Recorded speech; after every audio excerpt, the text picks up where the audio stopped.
आणि बुलेटिनच्या सुरुवातीलाच राजकीय बातमी आहे। सुनेत्रा पवार यांच्या नेतृत्वाखालील राष्ट्रवादी काँग्रेसमध्ये सध्या अंतर्गत नाराजीचा विस्फोट दिसतोय।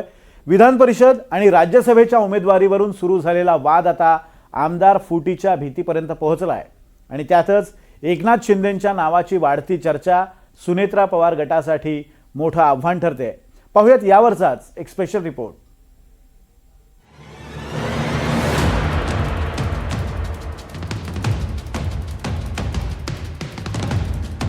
नेतृत्वावर अविश्वास, राष्ट्रवादीत नेत्यांमध्येच वाद।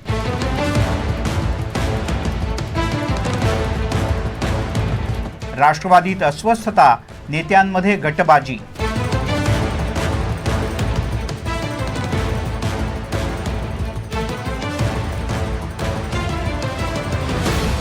अजित पवार यांच्या राष्ट्रवादीनं विधान परिषद आणि राज्यसभा निवडणुकीत बिनविरोधचा झेंडा रोवला असला तरी पक्षात सगळं काही आलबेल नाही असं चित्र समोर येत आहे। विधान परिषद आणि राज्यसभेच्या जागेवरून सुनेत्रा पवार यांच्या नेतृत्वाखालच्या राष्ट्रवादीत नाराजीचं वातावरण निर्माण झालंय। पुण्याची जागा विक्रम काकडे यांना देण्यात आली तर कोकणातल्या जागेबद्दल सुरुवातीला व्यावसायिकाला संधी देण्याचा विचार होता। मात्र टीका टाळण्यासाठी अखेर अनिकेत तटकरे यांना उमेदवारी देत तटकरे कुटुंबाची नाराजी शांत करण्याचा प्रयत्न झाला। राज्यसभेच्या जागेवरून सुद्धा गोंधळ वाढला। छगन भुजबळ यांनी समीर भुजबळ यांना मंत्रिमंडळात स्थान देण्याची अट ठेवत राज्यसभेला जाण्याची तयारी दर्शवली होती। मात्र भाजप नेतृत्वानं हा प्रस्ताव नाकारला आणि त्यामुळे भुजबळ राज्य मंत्रिमंडळातच राहिले। यानंतर दिलीप वळसे पाटील यांनी सुद्धा राज्यसभा नाकारल्यानं अखेर प्रफुल्ल पटेल यांचे समर्थक राजेंद्र जैन यांच्या नावावर शिक्कामोर्तब झालं। या सगळ्या घडामोडींमुळे सुनेत्रा पवार गटामध्ये आता एकनाथ शिंदे फॅक्टरची सुद्धा चर्चा रंगतेय। राज्यातल्या सत्ता समीकरणात शिंदेंचं वर्चस्व वाढत असल्यानं त्यांच्या नेतृत्वाखाली पुन्हा एकदा मुख्यमंत्रीपद द्यावं अशी मागणी त्यांच्याच पक्षातून जोर धरतेय।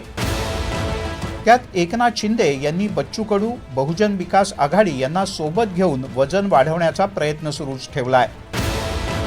त्यामुळे सुनेत्रा पवार यांच्या गटातल्या काही आमदारांमध्ये अस्वस्थता असून नेतृत्वाचा ठोस अंकुश नसल्यास फुटीची शक्यता व्यक्त केली जाते। अजित पवारांचं अचानक निधन झालं, यामुळे पार्टी अस्वस्थ झाली।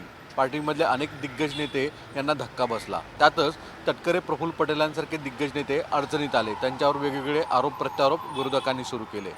आमदारांची कामं रखडली। सुनेत्रा पवार यांना राजकारणामध्ये स्थिर स्थावर व्हायचं होतं, त्यामुळे अनेक समस्या पक्षांसमोर उभ्या राहिल्या। अशा परिस्थितीत दिलीप वळसे पाटील यांची भूमिका महत्त्वाची आहे। आजारपणामुळे काहीसे शांत झालेले दिलीप वळसे पाटील गेल्या काही दिवसांपासून पुन्हा सक्रिय झाले आहेत आणि सुनेत्रा पवार यांच्या आजूबाजूला एका मार्गदर्शकाच्या भूमिकेत वावरू लागलेत। पक्षातील नाराज आमदारांना विश्वासात घेणं, समन्वय राखणं ही मोठी जबाबदारी त्यांच्यावर येऊन पडली आहे। शरद पवार यांची भेट तसंच मुख्यमंत्री फडणवीस यांच्याशी असलेले चांगले संबंध लक्षात घेता वळसे पाटील हे सध्या पक्षातील स्टॅबिलायझिंग फॅक्टर म्हणून पुढे येताना दिसतात।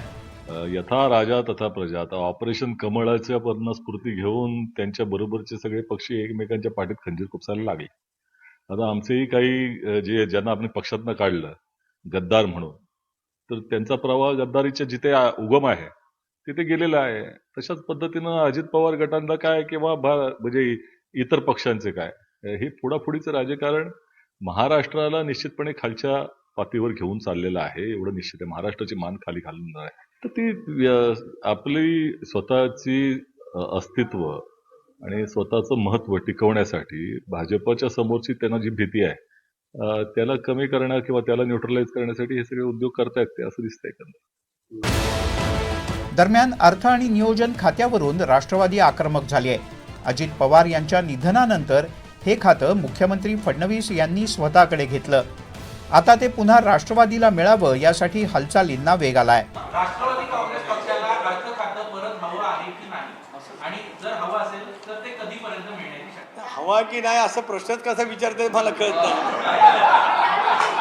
मी मगाशी सांगितलं की वहिनी असतील, पक्षाचे वरिष्ठ नेते असतील, आम्ही मुख्यमंत्री महोदयांची भेट घेऊ आणि त्यांच्याजवळ या विषयावरती चर्चा करू। अनेक बाबीची चर्चा करायची, यातला एक महत्त्वाचा विषय आहे, भागच आहे त्या चर्चेचा, top on the agenda. Tatkare यांच्या विधानानंतर स्पष्ट होतंय की पक्ष नेतृत्वावर वाढत असलेला दबाव आता उघडपणे समोर येतोय। आणि यावरूनच विरोधकांनी निशाणा साधलाय. अमित शहाचे पक्ष आहेत, त्यात वेगळं काय, एनडीएमध्ये ते सदस्य आहेत, हे करू शकतात, ते काही करू शकतात. राजकीय विश्लेषकांच्या मते सुनेत्रा पवार यांच्या नेतृत्वाला अजून स्थैर्य मिळालेलं नाही. अंतर्गत नाराजी, बाहेरून असलेलं शिंदे गटाचं आव्हान आणि सत्तेतील दबाव या सगळ्याचा परिणाम पुढच्या राजकारणावर होऊ शकतो. नाही, असं की अजित पवार यांच्या निधनानंतर त्यांची जागा घेऊ शकेल एवढ्या कुवतीचा, क्षमतेचा दुसरा कोणीही नेता राष्ट्रवादी काँग्रेसमध्ये नाही, ही वस्तुस्थिती आहे आणि ती स्वीकारावी लागेल. मग जरी आता पार्थ पवार यांनी पक्षाचं नेतृत्व स्वतःकडे घेतलं असलं तरी ते किती लवकर पक्षावर पकड मिळवतील हेही महत्वाचं आहे. दुसरं असं आहे की त्यांच्या कार्यपद्धतीमुळे पक्षाच्या ज्येष्ठ नेत्यांमध्ये आणि त्यांच्यामध्ये एक प्रकारची दरी आहे.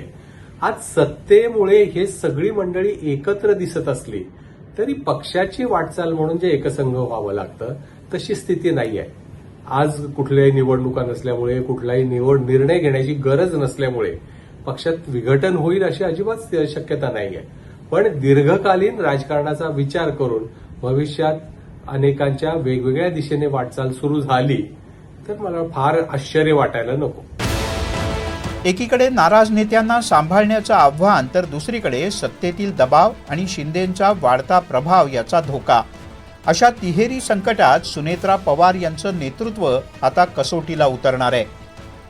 विधान परिषद आणि राज्यसभा निवडणुकीतले उमेदवार पाहता जुन्या जाणत्या नेत्यांना खुश ठेवण्याचा प्रयत्न सुनेत्रा पवार यांनी केलाय. पण त्यातही काही जण नाराज झालेच. यातून आता कसा मार्ग निघणार आणि सरकारमध्ये राष्ट्रवादी अजित पवार गटाचा दबदबा कसा राहणार हे पाहणं महत्त्वाचं आहे. Bureau report, NDTV Marathi.